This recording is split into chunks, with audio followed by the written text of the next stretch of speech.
C'est une semaine décisive qui s'ouvre pour l'Union européenne. Les chefs d'État et de gouvernement se retrouvent ce jeudi à Bruxelles pour tenter de s'entendre sur le budget commun pour la période 2021-2027.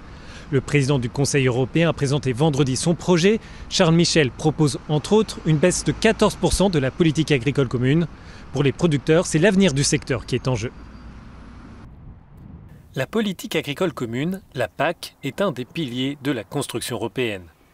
Elle demeure toujours la plus grande part du budget commun puisqu'elle représente actuellement près de 40% de l'enveloppe totale, mais cette fraction ne cesse de diminuer. Guillaume Fastré a repris en 2012 une exploitation près de Namur, en Belgique. Sans les aides européennes, il craint tout simplement pour la poursuite de son activité. Les aides globales sont plus importantes que le salaire que je me verse annuellement. Donc voilà, si jamais on voulait faire un calcul très simple, pas d'aide, pas de salaire. Et à ce moment-là, j'irai travailler à l'extérieur pour chercher un salaire. Et donc malheureusement, la ferme ne serait plus qu'un hobby. Le revenu agricole moyen au sein de l'Union s'élève à 40% du salaire moyen.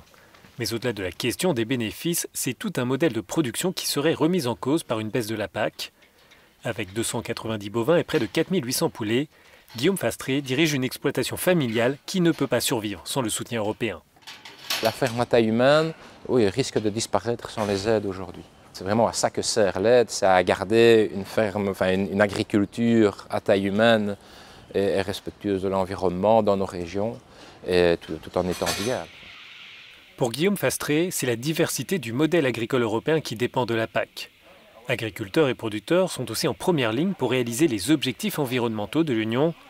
Mais pour répondre à ces obligations toujours plus précises, les exploitants doivent investir dans du nouveau matériel pour répondre aux dernières exigences. On peut travailler avec du vieux matériel, peut-être on peut prolonger la durée de vie d'1 an, 2 ans, 3 ans du matériel. Mais à un moment donné, il ne faut pas que tout le matériel tombe en panne au même moment.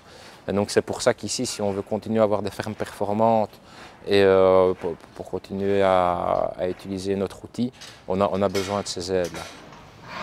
Pour la famille Fastré, éleveurs et producteurs de père en fils, les négociations sur le budget consacré à l'agriculture et au développement rural sont donc vitales. Ce constat se répète dans d'autres États membres. Un quart des emplois agricoles ont disparu depuis 2005. La PAC, c'est aussi une question de renouvellement des générations. L'Union comptait en 2013 seulement 5% d'agriculteurs de moins de 35 ans.